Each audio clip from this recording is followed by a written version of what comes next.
Went out there, saw you, and I was just like, I have never seen anyone style trail running shoes so effortlessly.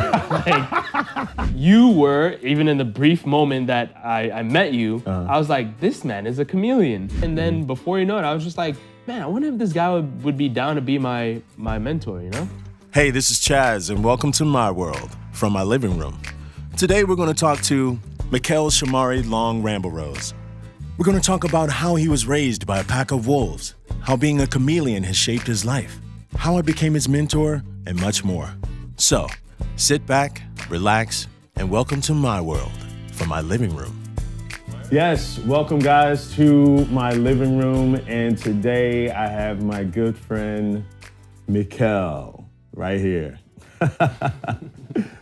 Michél is a dear friend of mine I got to know through random circumstances of me heading to Dumbo one day, right? Yeah. So I was heading to Dumbo. Dumbo, for those who don't know, is down under the Manhattan Bridge. Overpass. Is it overpass or? Oh boy. New York things. Tell us what it is in the comments. I don't know. But so I was heading to Dumbo for, I believe it was Photoville. Yeah. It was Photoville. And I was by myself. I was vibed out. I had my cameras because, you know, it was a photography-centric event. And I was like, trying to figure out what part of the train I needed to be on to get to York Street. Yeah. Because without if having you don't to walk back to the other end of it. If you don't go on the right side of that train, you end up walking a country mile. And then you got like a huge incline steep. Steep is a mug. So I'm like, I think I was asking around for directions as it relates to what part of the train. I knew how to get there, but I just didn't know what part of the train to be on. I saw you and your girl, and they had like a really cool vibe because, you know, she's Chinese and he is he. So they had a really cool looking New York couple vibe. And I was really drawn to you guys, and I was like, oh, they got vibe, they got swag, this, that, and the third. And I knew I wanted to wear comfy shoes that day. And I wore a pair of brand new, they're kind of, I would say, correct me if I'm wrong, and you can get more into this as you start opening up your part of this story. I think they're kind of like the shoes that is kind of trying to compete in that Hoka space. Absolutely. Okay. Absolutely. Okay. So I am right. So that was Nike's jab at Hoka. Got you. It was. So with that being said, so I saw you had a vibe and you noticed my shoes. Yeah. And that was intriguing to me because I'm like, it's cool to acknowledge someone's shoes, but the depth and how you acknowledge them was really interesting. So now I'll let you take over this part of the conversation. Okay. So I was just back in town because I was actually working out in Portland for Nike. So I was back in town momentarily, decided to roll out with my girl and go explore the city. It was a beautiful day. It was like in the middle of May or something like that, right? Right before Memorial Day. So it wasn't like too crazy hot and too many people, but it was beautiful New York day, spring day. Right. Went out there, saw you, and I was just like, I have never seen anyone style trail running shoes so effortlessly. I thought it was like when you have to go on a trail run at 6 a.m., but then you have a photo shoot at 7, you know? I was like, okay, he's doing his thing. Right. But yeah, we chopped it up and I was just like, wow, this guy is so cool. Very rarely do two people that I guess acknowledge each other's aesthetic in New York City,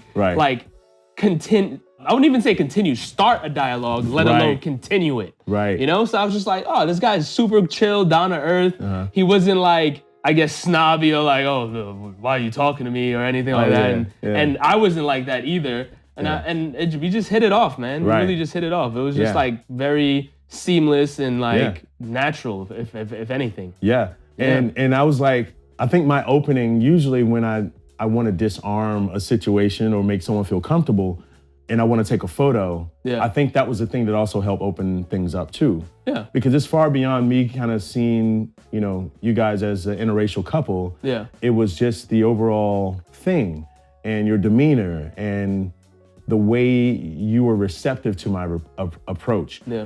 Which kind of led to us pretty much riding to the same place together. Yeah. Yeah. And as you guys were walking, I was like, oh yeah, I got to get some more shots. Flicking us up. So I was just getting more shots. I mean, that's just what I do. I don't know if we had connected and gotten each other's information at that point. We did. Yeah. No. It was when we got there, because then you had to do something with Leica, and then we were going in an opposite direction, and we were like, we'll rendezvous later and figure it out. But you're like, here's my Insta, and Right. I think that's how we did that. And so I took a couple photos, and then I got your number, obviously, and when I was able to edit them or whatever, I sent them over. Yeah. And then that was just kind of like, I've done that before. Right. That wasn't anything uncommon to my traversing through the city or wherever I go. But for some reason there was some staying power, there was some residual conversation, and I think there was more that kind of opened up, us getting to know each other a little bit more. From your perspective, what is, because I can't. So basically fast forward, right? Okay. So I go back out to Portland. I think I was out there until July, so roughly like a month and a half. Now, what were you out there in Portland for? Working at Nike. Working at wonderful, good old Beaverton, Oregon. Yes. Beautiful trees, great weather. More mountains than people, though. Right. More mountains than people. Absolutely. I can imagine. But yeah, it was a great experience. I loved working out there. But I needed to get back to the city. Once a city slicker, can't take that out of me. Right. Had to get back to the city. So I came back. July came around. I think this was Fashion Week.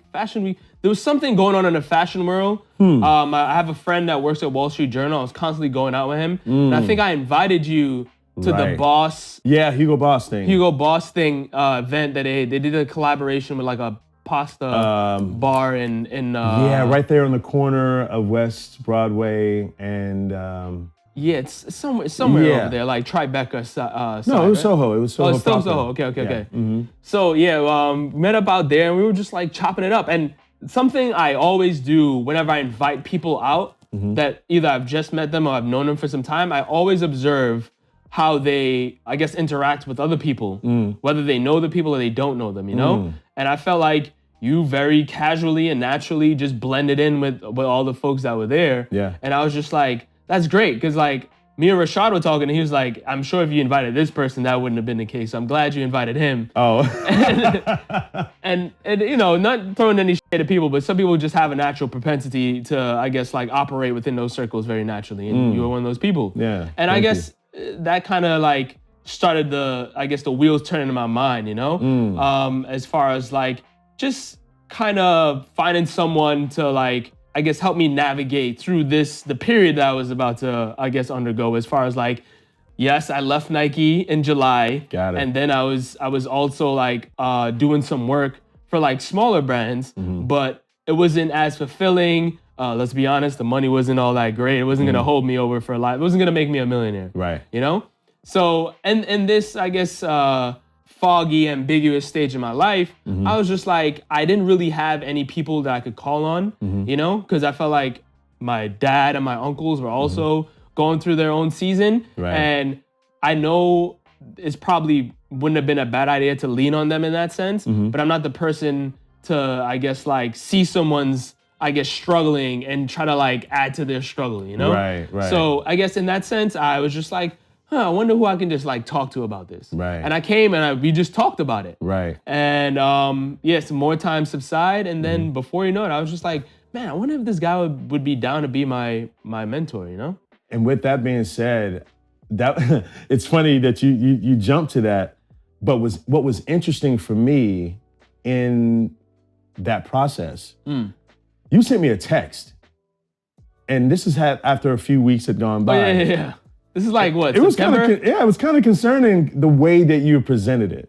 Because you're like, also, we found out that we live very, Two very stops close, away from each other. 2 stops away from each other. Yeah. And it's very rare for me to find someone that looks like him that's 2 stops away from me because I live in a primarily Russian and Jewish sort of space. So, that really didn't like come to me as to find, someone like Michél, which is amazing. So one thing that was interesting for me, I got this text, and the nature of it was, hey, I wanted to know if you were around or if I can stop by. I want to run something by you or something like that. And I'm like, Business proposal? Okay. What's the angle here? What's the angle here? We gotta hide a body? Right. Exactly. Yeah. So yeah, it kind of threw me off as the way you presented it. I ain't going to jail. I just met you. Because listen, I mean, we're cut from the same cloth. We're educated, we speak well, we present ourselves in a manner that's professional, that's disarming and welcoming, right? And so for me to see that, and you came over and you said, I've been talking to you, we've been hanging out. I wanted to find out if, you'd be, willing to be my mentor. I'm like, wow. Blindsided. Blindsided in the best of ways. And I was just like, what an honor for someone to put themselves aside to understand that they could use community, that could use someone to speak into their lives, to have someone be an example to them. Yeah. Like that for me was the biggest honor, to be responsible on some level to whatever part of growth or seasons you were going through. Right. To be selected to be that person for you was an honor. And one of the first people I told, obviously my wife, but I told my mom, because it's one of those things where you pass on through life. Yeah. If she gave me something or she raised me with a certain mindset and a way that I should go in this life, I wanted her to be proud that she created this man that has been chosen to be someone to another man. That for me, I said, Mom, this guy I just met, he's younger, he's in his 30s, he asked me to be his mentor. She was like, wow, that's really, that's really good. That's really great. I don't even think she knew how to respond to that. Yeah. Which was great. And, at the end of the day, when we talk, it doesn't have to be all the time. And it's not like, we have these deep, huge, meetings or conversations. No, of course not. But for me, I'll tell you what it does for me. It allows me to be a better man because I know I have another man looking at me. I have my son that is looking up to me as well. That's a given though, right? That's a given, right? Yeah. Because it then also gives me a snapshot into my future with him. Obviously, we have a different dynamic. He's my son, he's my blood. But the chosen family and the chosen person for you, that opens me up to, scrutiny, responsibility, making sure I'm on my game. And it's never a put on because whatever you naturally gravitated towards, that's who I am. Right. So it's not like, oh my God, I gotta be a mentor. No, I don't think that way. But when you call me, I know how to talk to you. I feel I do. I mean, that's up for you to say or deduce. Absolutely, 1,000%. But and even during this time right now, there was a recent moment that we hung out. It was one of those, we're just hanging, traversing through the city. I was out and then you came to meet me. It's Flatiron. Oh, okay. area. So Right. The last rendezvous. The last rendezvous. Of last year, I believe. The last year? Yeah, it was last year. So that was interesting because there was another moment where I felt that I need to be in that space of mentorship. And that was from the standpoint of you being, vacillating in this space right now, wondering what the next thing career-wise is going to be for you. Right. And with that being said, there was a moment where we had a impromptu survey where we went into... That was enlightening, by the way. Very enlightening. Yeah? Yeah. So just to open you up to that part of the conversation, we walked into... Banana Republic? Yeah. We walked in Banana Republic. Check it out. And we were in a conversation about that you've been on your journey as it relates to trying to get your next job, submitting resumes, having, screenings, interviews and such after your departure from Nike. You had told me something that other people, friends of yours, were telling you. What did they say? They said that how you need to remove your picture off of your resume because you don't want anyone to have a perception of you before you are able to tell them who you are. And I was just like, in my mind, obviously I'm like, okay, I get that. But at one point I was told people want to have a name, a face to the name, right? And I was just like, that would make sense. That makes sense to me. But then the rationale behind it was the lady that was, I guess like a career coach, if you will. she said that what if I don't like beards? What if I don't like braids? You know, mind you, I don't have braids. These are locks. That ticked me off when she said that. But she's like, what if I don't like braids? What if that literally disqualifies you from getting the job, even though you're qualified and you're probably more than capable of doing whatever the position requires? And I'm just like, if that's the world that we live in, and that's, I guess, the litmus test, if you will, for how I get in the door, then I don't need to work for you. Right. But obviously, that's just me being a knucklehead. I can adapt. I have adapted, and I removed it. And lo and behold, I removed it. I've been getting more interviews than I have, let's say, 400 applications prior, which is wild, but that's a reality I gotta face, I guess. And see, that's the thing that really upsets me, because I know you. Yeah. I don't know you fully. I'm getting to know you, but what I do know of you is that why not have you on my team? I want you, excuse me. This is a PG show. I would definitely love to edit that. No, man, like I would do anything to have you on my team. I mean, you're committed, you're loyal, you present yourself in a professional manner. You wear glasses, which is disarming. Only during the weekdays though, not on the weekends. I'm a different person on the weekends. You're Superman. So, yeah, I mean, you know, say that. Because me presenting myself, now thankfully, naturally, I wear glasses. For me, I've realized that wearing glasses is somewhat disarming. Yeah. Because when you see someone's image, that's their business card before the business happens. Because when's the last time you've seen someone that wears glasses rob a bank? Like carjack someone, like do any sort of crime that are wearing prescription glasses? Let's think about that. Like really. We gotta pull that up, FBI. Yeah, I mean, look it up. Oh, it's been like 2%. Yeah, some crazy number. The bottom line is visually you're disarmed. Because that means one or two things. Yeah. That you care about yourself. Right. To better yourself. If I see someone with Invisaligns or with braces, you spent money to do that. Yeah. You care for yourself. You are professional. These sort of things visually, unfortunately, in our society, kind of aid in the way that you're welcomed. Of course, yeah. Or rejected. Yeah. So fortunately, I found a way to have my prescription work with my style and my aesthetic. But I must say, there hadn't been many closed doors, especially going along with the way that I speak and navigate through the world, that I've ever been rejected. Yeah. Even if I'm doing street photography. Yeah. I'll go up to someone, dress the way I dress, present myself in a certain way, and I ask for a photo. If I need to ask for it, unless, I don't want to talk to anybody, I get them from afar with a longer lens or whatever. But if I really want to engage with someone, there's a smile, and I think the glasses help.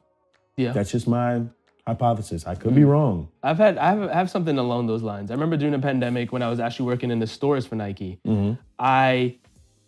we had to wear masks in stores, because you don't want to catch anything, give it to anyone else. You don't want to get the customer sick, whatever the case may be, right? So I remember the customer experience, like my rating as, I guess, a retail employee, I was literally always a 5-star prior to the pandemic, right? Everyone would be like, oh, Michél is great. He knew all the specifications, features, and of all the shoes. I knew he told me exactly what I would need, and he gave it to me within a matter of minutes. Boom, right? During the pandemic, my face is covered, right? My facade, people don't know. They just know me as some eyes and dreads. Right? My rating went down to like a 3.2, and I was just like, what in the world? Wow. The day, I lie to you not, the day that they told us we can remove our mask in store, it spiked back up. And I'm just like, so people really treat you differently based on how you look or how they perceive you to look. Right. And I'm just like, that's interesting. Yeah. Because you can see my entire face, you're gonna be, I guess, more receptive to me as someone that's just trying to help you. Right. I'm giving you the same raw facts and figures that you were getting before. Right. Without a mask. Right. With a mask, and somehow my rating went down. But it's just very revealing, I guess. I just wanted to take this moment to thank each and every one of you all for joining me right here in my living room. I know it's a different format than your typical podcast, but this is something that felt really natural and organic for me to be able to share my most authentic self with you. The people who I've invited to my home are people that allow me to think a little bit differently, and they also inspire me. And I hope they do for you as well. So if you would, hit the subscribe button, leave me a comment and a question. Till then, let's continue this conversation. Well, I mean, as your mentor, I believe that this is a season for you, that this moment of metamorphosis or this moment of you being in your cocoon, just kind of, what's next? I don't know where this could be, what my next step will be. I think that there's room for you, and I think this period in your life can carve out something that's totally yours. I believe that. Because if the status quo doesn't work for you, I wouldn't want to work for them. Of course not, yeah. So at this stage, albeit confusing, is a time to, I think, do research. Yeah. Anything that I'm doing, I definitely want to pull you in as much as I can just to keep your mind busy and keep you creative and keep you inspired. You know, with photo shoots or, you know, just going out and you know, going to social situations. You know, I think that, you know, spending more time definitely helps. But I think this is a season where you're gonna, you know, you're putting yourself out there already. But I think we just need to be more visible. Yeah. That's why I think the optics definitely need to be ramped up. Because I'm a gamer, right? Yeah, you just put me in, coach. Like, I'm ready to play, right? I get suited and booted. I mean, because I'm here at home a lot because I'm working from home a lot. And that's not even pandemic induced. That's just my life in general. Right. But the times I do go out, I step. We outside. We outside. Yeah. So, you know, I think just like a cheetah's performance, you know, a lot of action, a lot of excitement that goes into moments that I step outside, because I want them to be impactful. I want them to be meaningful. I want people to remember me. Right. If you're not going to see me for another month, I want to make that one time. Yeah. The best impression. Yeah. The best impression. So I encourage you, you know, definitely to make your next move be your best move. And I think this time, and the times I think we all have as people, as it relates to, man, I'm not doing anything. Am I being productive enough? Oh my God, I see everybody killing it on social media. No. We get so inundated with what we should be doing that I think we all need moments to rest so we can reassess. So then when we do come back out, we're doing something meaningful and impactful. And it's on 10. Yeah. So I think that, you know, I encourage that for you. I want that for you because, you know, the times we talk and, you know, knowing since you left Nike and what's next and putting out resumes and stuff, a lot of these no's are for a reason. Yeah. Because that's almost like God saying, sit you down. Right. It's not yours. It's not for you. Yeah. I think, you know. Coming to terms with that is challenging though. It really is. Yeah. Absolutely. But then it's like, it's a revelation. Well, if I can encourage you with a quick story. Yeah. So I've been telling you about Shannon Sharp. Yeah. You know. Yeah. Pro Bowl, Super Bowl winning, you know, tight end for both the Broncos and Baltimore Ravens. Yeah. He's now a successful social media star. Yeah. Personality. He's a personality. Yeah, he's definitely a personality. But watch this.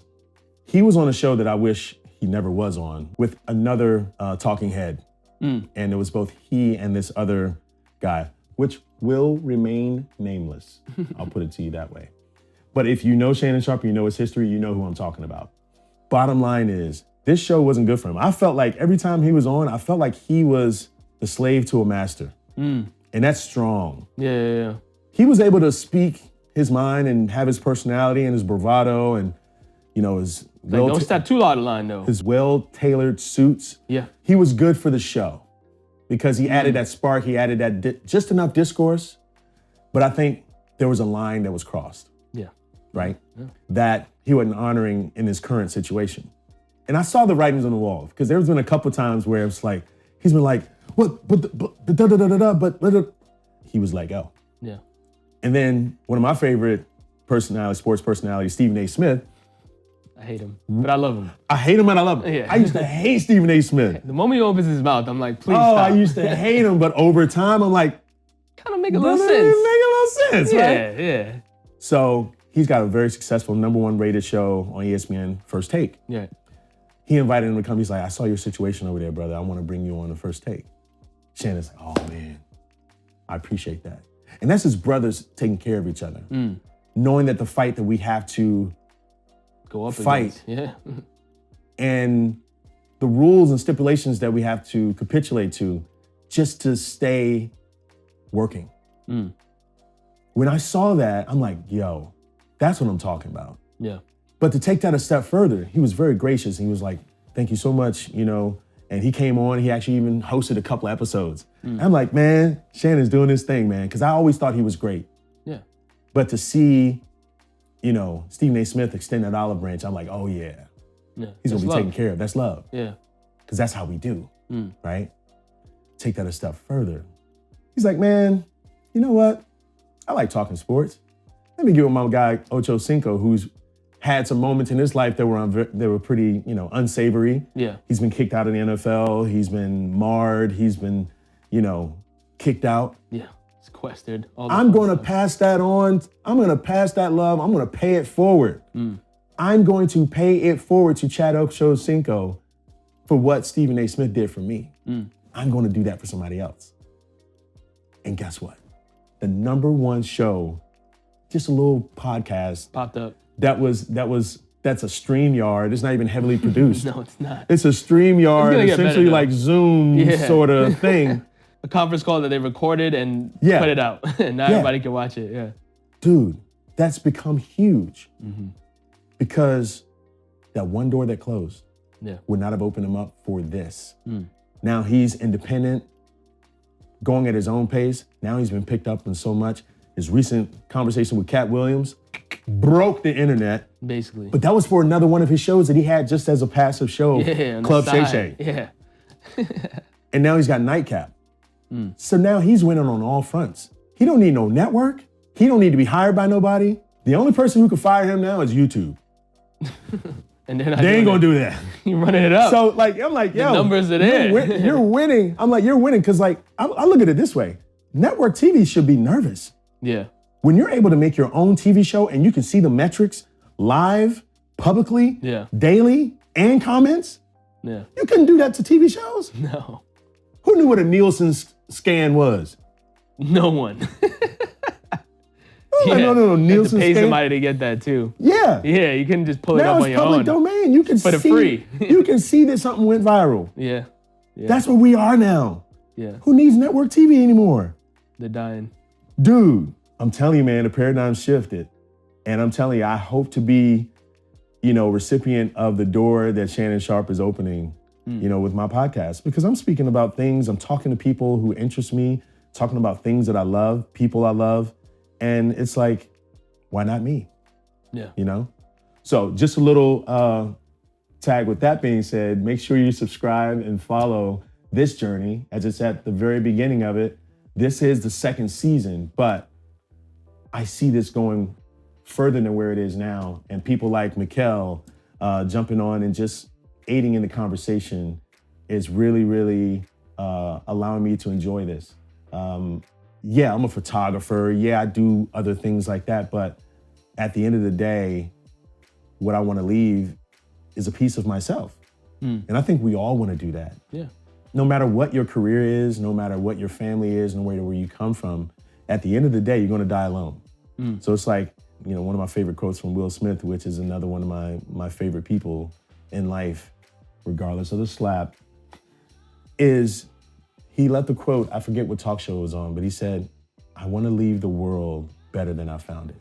And that was powerful for me because I'm like, at the end of the day, regardless of all the tribalism that we have as human beings and we want to belong to someone, a certain group, whether it be red or blue, right, whether it be black or white, we all want to belong.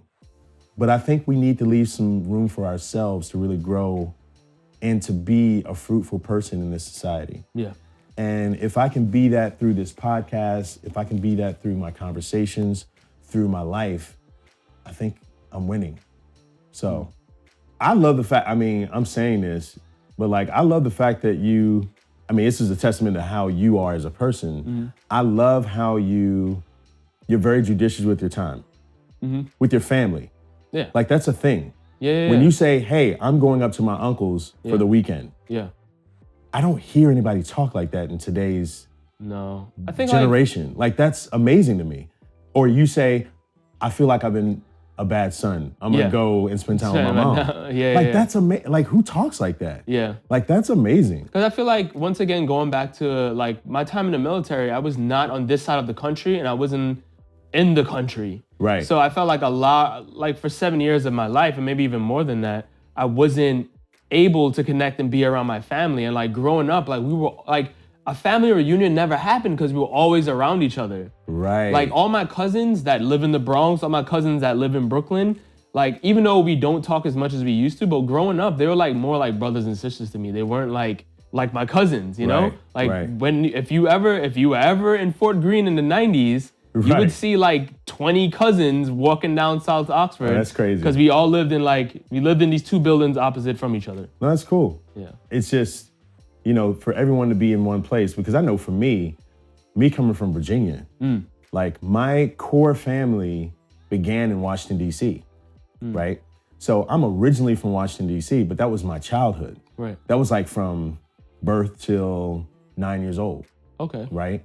So for me, D.C. has been my home, but as I've gotten to grow up and learn a lot more, and we eventually moved to Virginia, that was for me, where I'm from. So then my next phase of my life, I'm from Virginia. Right.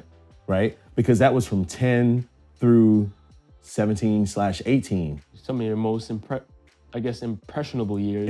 Years. So first 10 was there. Right. The next 8 formative. Or not, formative years, but more impressionable as far as like your teens into adulthood. Absolutely. Yeah. And then I spent another 10 years in Nashville.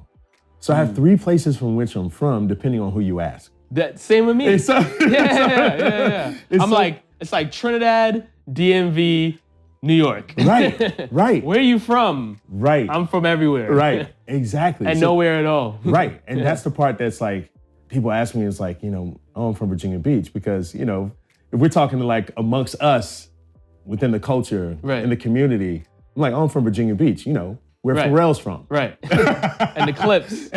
And like, Timberland. And like Missy. Yeah. So like, I'm from Virginia in those circles. Right. But then if I'm here and I'm in the music circle, then I'm like, I'm from Nashville. Yeah. You know what I mean? It suits you. Yeah, you put that, you don that hat depending on who you're talking to. Exactly. And so you almost have to be different people to different people. I would say, I guess, whenever we do decide to jump into this. Yeah.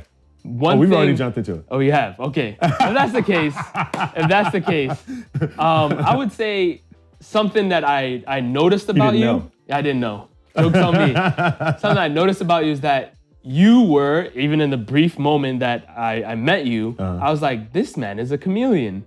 Oh, yeah. That's funny. In your speech and how you carry yourself, I was like, you're a social chameleon. I was like, I didn't know that you had to be that way because of your life experience. I thought you made yourself that way. But I guess they kind of go hand in hand. Yeah. And I was like, that's something that I felt like I had to do. Like if I'm with my uncles or with my mom, this is not how I sound. Right. You say you have a thicker accent, right? Yeah. Like I can do it now, but it's weird talking to Americans with a Trini accent. But it's just, you just learn to be different people for whatever the situation dictates, I guess. And it's interesting. It's almost that whole adage of like, what came first, the chicken or the egg? Right. Like the way that I am with people is that by virtue of, I get it, Chaz. You're a singer, you're an entertainer, so that's what if that's the narrative, if it's like, is it because you're a singer that you're good with people? Right. Or you're an entertainer, you're on stage, so your whole thing is built off of confidence with how you conduct yourself with people, right? Or is it, because one could say, me learning languages is easy because I hear, like, you have a musician's ear because you're able to pick it up easily. Yeah. But there had to have been something before the entertainment. It had to be like the core of who I am. Right. Yeah. First, that allows me to be good for the entertainment or the singing or the stage. So I don't know which came first, but I know at the end of the day, a part of me feels like it's like a defense mechanism or a sense of discernment. Yeah. You know, given that I'm a Christian, I would say I would put that under the guise of discernment, because that would be me being able to understand a situation or people that I encounter very quickly. Intuitively. Yeah. So it feels like it's something to where I'm like, oh, I know if I need to be here or not. Yeah. I know if this is a favorable situation. I know if this is something I need to just suck it up and deal with because I need to learn a lesson. Like there are different ways that kind of works for me in different spaces. So which probably goes back to what you're talking about as far as like, you know, I've noticed that you're a chameleon. Yeah. Because I feel like I had to compartmentalize a lot of things. Yeah. You know, because I put to you a quick story. When I was in Nashville and I wanted to become an artist, right? One of my favorite artists was Eric Benet. Okay. And it was back in like the Eric Benet, Maxwell, and Brian McKnight sort of space. Neo soul. And times, I was like in that space. I felt like that was where I was gonna hang my hat. Okay. If I was to, you know, put it in a genre, right? And keep in mind, I'm waiting tables, I'm writing songs, you know, I'm doing little odd jobs here and there to live for that city, right? And so I found out that I had two different contingencies of friends. I had my white friends and my black friends. Yeah. But I also knew I wanted to be unique and interesting Right. whenever it came down to when it was my turn to break out as an artist. So there was a club that I frequented, which was like a nightclub. It was kind of moody, kind of sceney, had like candelabras and had like, you know, Indian rugs and it was moody and sexy and stuff. And I'm like, ooh. Chic. Chic. And I was like, this is not a music venue. But when I come out, It should be. it should be. Yeah. And so I asked the owners, and I gained the favor of the owners, just being a regular and being cool and keeping good company, like all that sort of kind of came into play. And I was like, John, I'm thinking about doing a live music thing. He's like, well, we don't really do that. But I'm like, I see it. I see the vision. Yeah. I see the vision. You got the space for it. So I'm like, you got the space, and it looks like I want people to stand around. It was kind of back in the time, like, I don't know if it was post or during the time of like MTV Unplugged. Oh, great time. And you see Mariah Carey and like just people just sitting around and standing up. And then that music video by my friend, yes, I'm name dropping, India Ari, where she did I'm Ready for Love. She had Music Soul Child, and you see people panned within the audience in the room. I was like, I want that feeling when I come out as an artist. And so I used that live music, that venue as my first gig because I wanted to stand out. I wanted to be different. I didn't want to go at the traditional music venues. Yeah, book me at a venue, come see me there. Right. Create your own space. But what was interesting as far as aiding in that whole chameleon thing was that I was like, this was during the time of text messages. You had to type out the letters via the numbers. Oh, like you had to press it each time to get to that letter? I remember that. Oh my God. Nokia 1100. Oh my God. I remember that. Yo. Finally got the U. Yo, if y'all don't know what that is, like that was a whole other universe. That was an interesting time. Leave some in the comment and let me know what your experience was back in the texting days of those. But dude, I had two different messages for both sides of my friend zone. I had one for my black friends, and I had one for my white friends. So my black friends, I'm like, yo, I'm doing this gig down at this spot, down at NV. Come down and check me out. Right. Kind of like more in the urban slang and vernacular. And when my white friends was like, hey guys, I'm doing a gig down at, you know. Yeah. So I had a totally different vernacular for that crowd. Yeah, of course. So it was cool because that night, because it was like my breakout night and moment, it was like I'm seeing all these colors that would have never been in the same room. Melting together in Nashville, Tennessee. That it's almost like, who are you? What? You know him? Right, you know him? Yeah. He's my Chaz though. Right.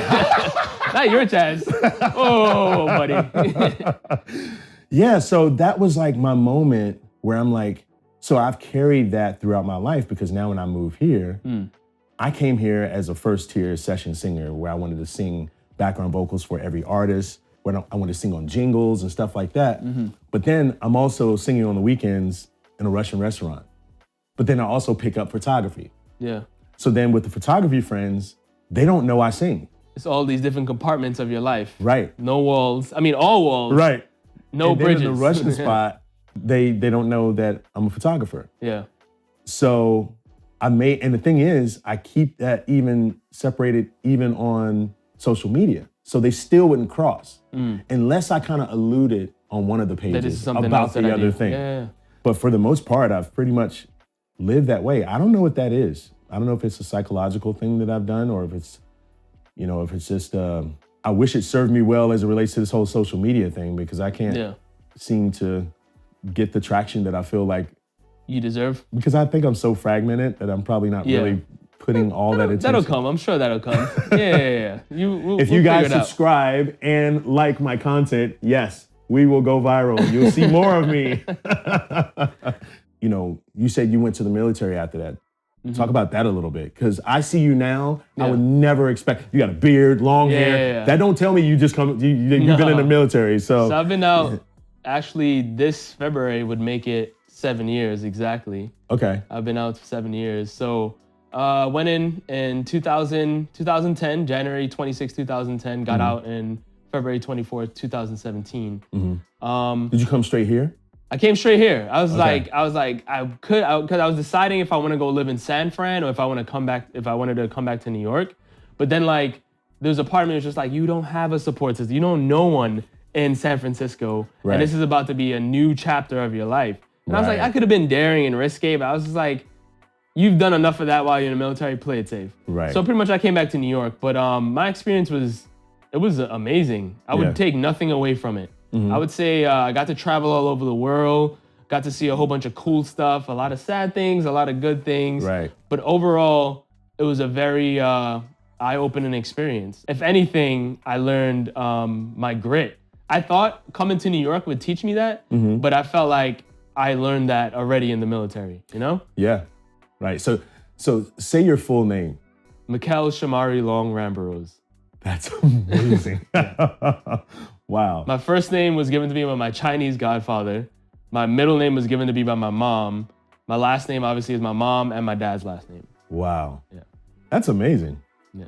Now I understand being that you're Trinidadian, but you're born here or Trinidad? I'm sorry. I was born in Mount Sinai Hospital in the city. So you've been American? Yeah. You've been a Black American. Okay. I was trying to make the distinction of how you felt as a Trinidadian versus an American Black person, but your lineage and your culture. Yeah. Has any of that played a role in the way I'm sure a lot of other, first generation Americans can tell you, you go back to your family's home country, and even though in America everyone considers you're like, oh, you're Trinidadian, you're not American. You go back to their country and they're like, you're not Trinidadian, you're American. So it's like, what am I? You know? Right. You're constantly, teetering on both worlds. So you never really, claim one. Right. But I would say at the end of the day, I would say my upbringing was Trinidadian. My experience was absolutely American. Got it. Yeah. See, that's an interesting Because culture, how I dress, what I listen to. Yes, I listen to Caribbean. Yes, I listen to dancehall, soca, and reggae. Right. But I would say if you look at my rap or whatever it's called on, what is it called on? Discography? No. What is it called on Spotify? Oh, recap. Yeah, basically my yearly recap, it's all hip hop. I look at my cousins who are here and have never been to Trinidad and lived here their entire life. Right. And they have every Caribbean artist on the top 3. And I'm funny. You never even been there. What's going on? Right. But yeah. But I want to thank you for jumping in here. I know we're friends and I just had you come over. I'm like, dude, you need to be on because we're friends and, we have a unique relationship, albeit, very short-lived so far. It's just it's very fruitful and it's something that I've been wanting too. I've needed that connection and that sense of community and also just more Black men in my life that I could lean to and be a part of a collective, but still maintain a level of individuality, which I know you're doing the same thing. Absolutely. So, but I don't know what this particular episode was for other than, two friends chopping it up and just speaking into each other's lives. So with that being said, we'll see you on the next one. Have a wonderful day.